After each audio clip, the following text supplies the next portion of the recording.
Hi everybody, welcome to 5 Minute Ministries. Proverbs 15:27 says, "He who is greedy for gain troubles his own house." Now other translations translate it illicit gain.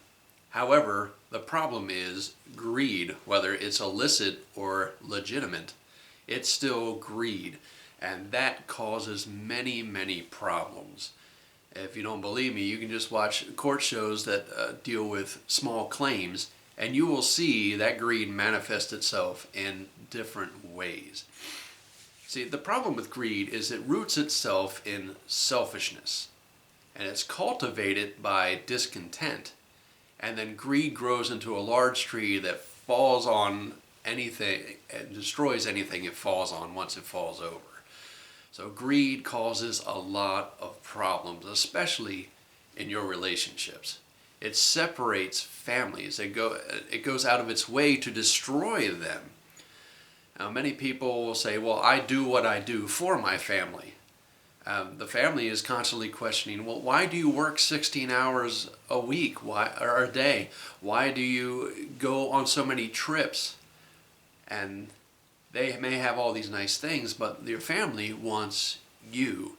And you can lovingly say to them, I do this for you.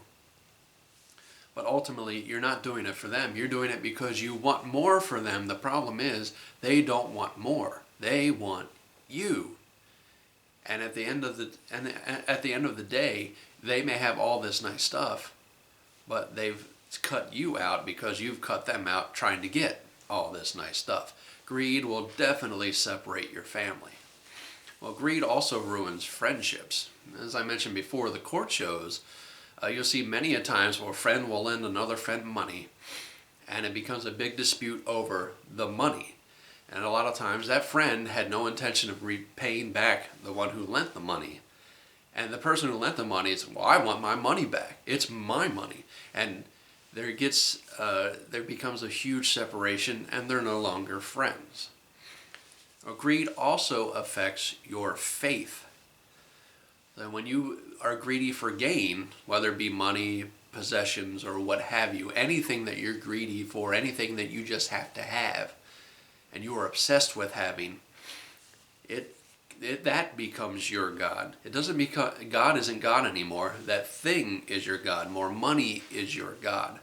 Because you will do anything to get it. You bow down and worship, pretty much, that thing.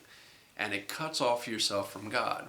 You're no longer thankful for what God has already given you. You're not content with the things that God has already given you. You have to have more. And cutting off your relationships certainly causes you trouble. Because at the end of your life, what do you remember? The friendships. You don't remember the things that you had. You don't remember how much money you made. You don't know how many hours. You don't care about how many hours you spent at the office. All you care about is the people in your life. And if you cut off all your relationships, you don't have those people in your life anymore. And you wonder why God is so far away. God is so far away because you walked away from Him and went after other gods. And in a lot of ways, greed also affects your health. You're worried about the things that you have, and you're so worried about getting to that next level that you get sick more often, that you have high blood pressure, you have heart problems, you have headaches, you have major stress. And you spend all this money on getting healthy again. So the problem also comes, when it comes to greed, you pursue all that. You pursue more, and in the end of it all, you end up losing everything. You may have all of your stuff, but that's all you have. So relationships are important, and when you are in the pursuit of more, when you let greed control your life, you cut off everything that is truly important.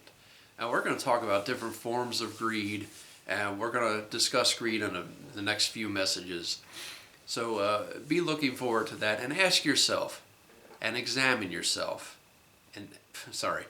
Examine yourself and ask, does any of this apply to me? And be honest with yourself, because greed is certainly a major problem, and we want to avoid that. This has been 5 Minute Ministries, and I'll see you next time.